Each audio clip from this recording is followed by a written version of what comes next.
Mahilig ba kayong mag-init ng mga tinapay or kung ano man sa inyong oven? So meron po tayong i-demo at papakita po natin kung paano po kayo makakatipid. So ipapakita po namin sa inyo kung paano po makakatulong itong ating Abtec na power saver para po mas makatipid po kayo sa kuryente.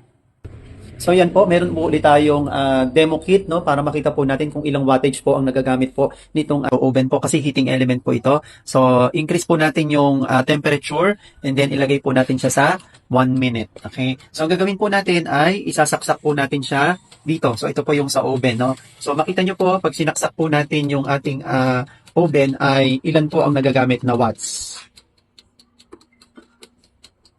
Yan po. So kung makikita nyo po, nasa 805 watts ang nagagamit po ng ating oven kasi meron po yung heating element. Kaya lang po ito po ay, yan po, nag-stable po siya, 798, 797. Okay, so ang gagawin po natin ay, gagamitan po natin ng ating 25 unit farad na dinidirekta po dito. So makikita nyo po kung ilan po ang magagamit. So 790 watts ang nagagamit po niya. Okay, so ang gagawin ko po, bubunutin ko po yung saksakan para makita nyo, pagbunot ko po ng saksak. Okay. Then, ididirect po natin dito. Okay, sasaksak po natin dito. Yan. From 790 watts.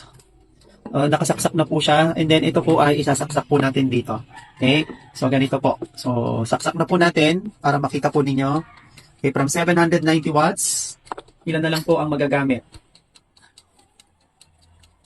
So, yan po ang magagamit na lang po niya. 30 watts na lang po. No? So, ito po yung mga oven. So, pwede po. Actually po, kung mag-iinit po kayo ng tinapay na, for example, 3 minutes, mas mabilis siya. Pero, minsan po baka abutin ng 6 minutes. Pero, 30 watts lang po ang magagamit po ninyo. Ibig sabihin, kahit mag-double time po ang pagpapainit nyo po sa inyong oven, ay mas makakatipid pa rin po kayo. 30 watts, compare nyo po sa 790 watts. So, yan po yung ating demo ng oven na heating element na gamit po yung ating 25 unit farad. So kung gusto niyo pong maka-avail po ng ganitong unit, pwede po ito sa inyong rice cooker, pwede po sa mga portable water heater, basta po mga resistive appliances, plancha, no, pwede po. So yan po, makakatipid po tayo ng kuryente sa paggamit po nitong ating resistive power device or power factor corrector. So kita-kita na niyo po ang ebidensya. Salamat po!